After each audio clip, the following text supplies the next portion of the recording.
So this is what I believe is colloquially known as the face of having overdone it slightly. Um, I was having such a good day today that before I knew it, I'd done 22, 23 minutes on the pedals. I was enjoying it so much that I didn't notice the time going past. And this morning's workout partners were something by level 42. Oh, it was you see, this is what happens when you overdo it. Brain fog sets in, like the thing out of Independence Day, you know, that settles across the city. Metropolis, Live at the Metropolis DVD, which is a great DVD, tiny little gig, really, really good thing. But the tickets were just horrendously expensive. I think they were about 400 quid or something, so sadly I didn't go to that one, which is a shame because it would have been great fun to go to. And I now can't remember because my brain is so addled which tracks I chose to work out to.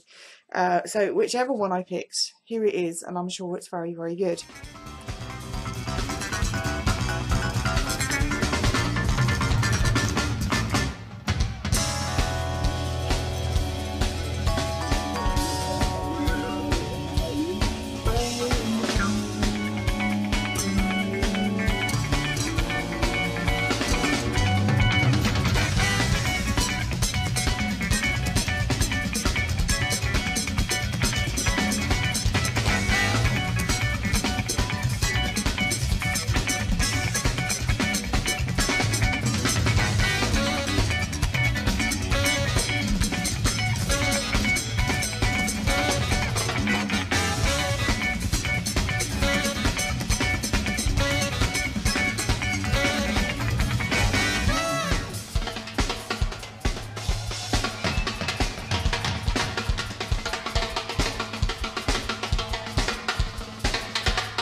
I hope you enjoyed it.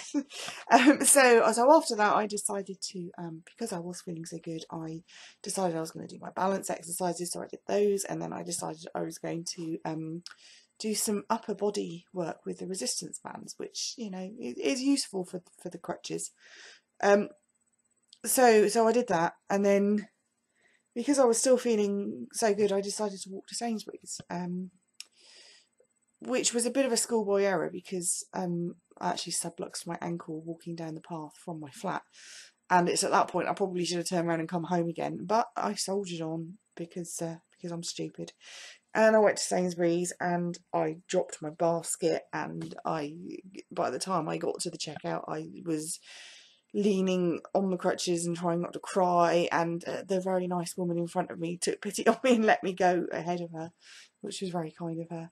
And then I subluxed my shoulder, attempting to put my rucksack back on, and then I had to walk home, which was nice, which was fun. So this is a lesson in why pacing is important, kids, and even if you do feel fantastically good, don't overdo it, because it's the kind of fatigue that turns you into a zombie and makes you look like a dick, and renders you completely incapable of doing anything other than stretching out on the bed for the rest of the night. And it's the kind of thing where you're so tired that you just it just seeps through your bones, and all you want to do is just stretch out and have as much of your body in contact with a surface as is humanly possible, so that you know where everything is, which is just really, really strange. So I'm going to shut up because I'm making no sense today. But yeah, don't overdo it, kids, is the message. This is one of the most consistently frustrating things about EDS, is the very, very fine line that you walk between sitting on your ass all day and not doing anything and not fatiguing yourself to this degree, or doing the things that you know are going to help you. And it doesn't take very much to tip you over into oh crap, I've overdone it. Now I don't now know how long this is going to last. I could wake up in a flare tomorrow morning that might last for a week, which is a bit of a worry. And it's all because I did something that I shouldn't have done, and because it's a sort of cumulative effect of doing too much on the pedals and then thinking, oh, I feel great, so I'm going to do something else, and then, oh, I feel even better because I've done something that makes me feel better, so I'm going to carry on and try and do something, you know, an everyday living thing, you know, and sometimes it's the most innocuous things that can tip you over into just horrendous fatigue. And in today's case, it was going shopping. You know, something as simple as going shopping. And it does get quite annoying, never quite knowing where the line is.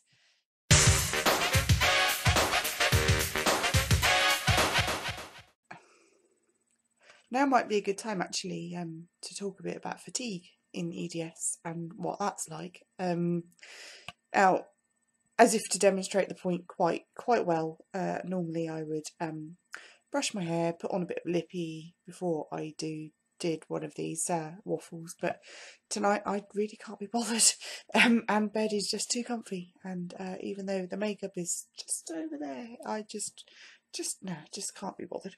So fatigue in EDS is really strange. It's not even about being tired. It's a sort of bone crushing blanket that just sort of hangs over you, and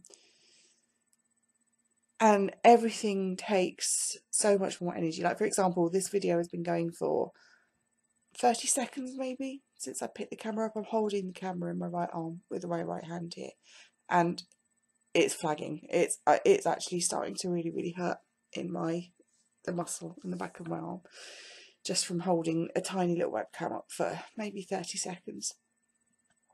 And it's perversely not the kind of fatigue that will let you sleep. I don't know about anybody else with EDS, but I always find that I'm kind of buzzing as well. So I'll probably be up till 3-4 o'clock this morning, even though I'm absolutely exhausted and what I really need to do is sleep. Sleep in EDS is very unrefreshing, and I don't know the techie description reason for that.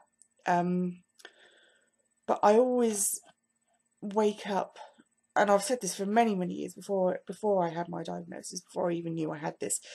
One of my biggest problems was fatigue, and I used to wake up every morning, and still do, feeling tireder than I did when I went to sleep.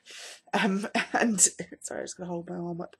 And it's one of those things where you just, you know, you wake up in the morning and you just literally cannot peel yourself out of bed. And, you know, I remember when I used to live in Hammersmith and work at the BBC, I'd have to be at work by 9, and I was still trying to peel myself out of bed at sort of 22. I mean, thank God I only live round the corner. And you just don't feel like you've slept. It's the weirdest feeling. And then there's sleep paralysis as well, which is just the most bizarre thing. You sorry. You wake up in the middle of sleep, and you can't move, and you can't call out. Your whole body is paralysed, and you can't. You instinctively try to call out for help, and you can't make a sound, and it's just the weirdest thing. And the only way to get out of it is to let yourself go back to sleep and to wake up again in the correct phase of sleep. But it's just so freaky. So tiredness and fatigue can be a big problem, and today I haven't found a way of dealing with it other than to pace yourself so that you don't get like this, which can be difficult in everyday life. The other thing about fatigue, of course, is the way it affects your brain function. I mean, I went into the kitchen earlier on to feed the cats, and by the time I got there, I'd forgotten what I was doing there in the first place, and I made a cup of tea and came out, and the poor little buggers were just sitting there looking at me like I was starving them. And you know, I'm having trouble stringing together thoughts for this tonight, which is most unlike me. I normally have something to say, and but I'm doing it anyway because I think it's a good demonstration of how fatigue does affect you. And the other thing is it can make your physical symptoms a lot worse. I mean, I'm in quite a lot of pain tonight, and I was having quite bad dizzy spells earlier on, and I know that's because I'm just so fatigued. It's just everything catching up and becoming worse than it needs to be.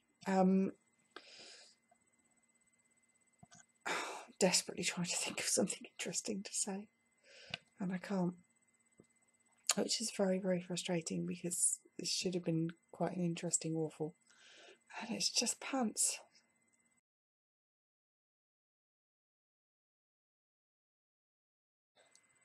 The other thing, of course, is it becomes very, very hard to sit up. I mean, really, really hard. You just like the effort of holding yourself up it can get excruciating after not very long at all. So,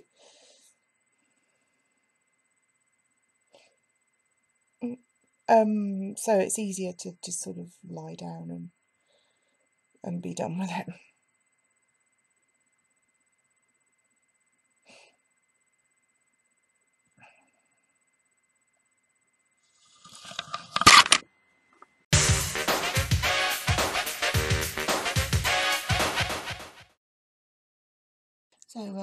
So as suspected, I did seriously overdo it yesterday, and it has put me into a bit of a flare up, which is really annoying because I was doing so well.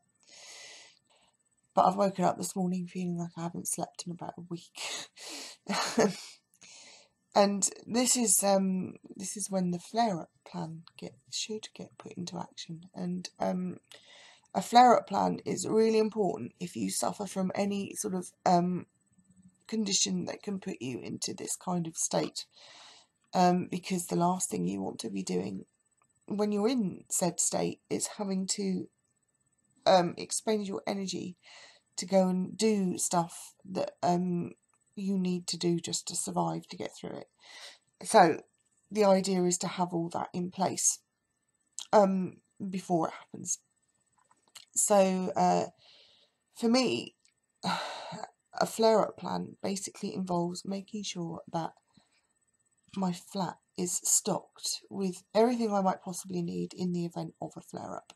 Because when a flare-up happens, I mean, everybody's flare-ups are different. Some people with EDS have a lot of pain during a flare-up, and I do have pain, but with me it's mostly fatigue, dizziness, vertigo, proprioceptive function packing up more than it normally does, which makes going out quite difficult. So, because your balance is off, and as I've said before, I've got 12 steps outside my flat, and trying to get down them in this state, it would just be ridiculously stupid. So I don't even go there. So for me, a flare-up plan involves stocking up, basically. Making sure that I have food in the house. That was a big one for me, believe it or not. In that, you know, if you don't have a house full of stuff that you can quickly, nutritious stuff that you can quickly prepare and eat when you have a flare-up, then you tend to fall back on food delivery and takeaways, which is just so bad for you, and it makes you feel even worse than you did when you went into your flare. You know, you need good nutrition to get over something like this. So on my good days when I'm feeling well, I will batch cook, for example, or I'll stick a load of stuff in the slow cooker and make up you know, 7 or 8 portions of each dish, and it goes in the freezer in little portioned out, you know, like, you know, the little plastic takeaway containers you can buy in the pound shop. So I have stuff that I can just get up, bung in the microwave, and eat. and I have a bread machine so that I don't have to go out for bread, you know, and I always have skimmed milk in the cupboard, so I don't. I can always have tea, you know, because God forbid I should run out of the facility to make tea, because that would be tragic. Bog roll, that's the other important thing. Nobody wants to have to be going out for bog roll in the middle of the night when you feel like this. So the other thing about a flare-up plan is movement, which might seem counterproductive, but it's very, very important not to lie here and decondition. So today I will be doing, while I will probably be here for most of the day, I will be doing some stretches in bed, sort of gentle stretches, just to make sure that I don't seize up, because if you do lie here doing nothing for a couple of days, you will seize up, and then that will make your pain worse. So that's a good thing. So the thing with a flare-up plan is to make sure you have it written down somewhere in advance, so that, so you don't have to use any energy or any brain power trying to work out what to do to get yourself over the hump. And something else that's very, very important is to have some company. And here he is. This is Speedy McStupid. Say hello to the nice people, Speedy. He is the stupidest cat in the world, but there he is, bless him.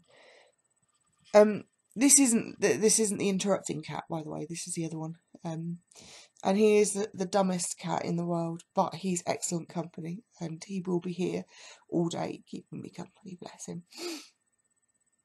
So basically today I'm going to have to take a day off today and just sit here or lie here and do nothing, which is very, very frustrating because I was doing so well. And what worries me when this happens is it can sometimes take quite a lot of motivation to get back into the swing of things afterwards. And I desperately don't want that to happen because I've been doing so well. So any words of encouragement or kicks up the arse would be appreciated. They will come in very handy over the next couple of days.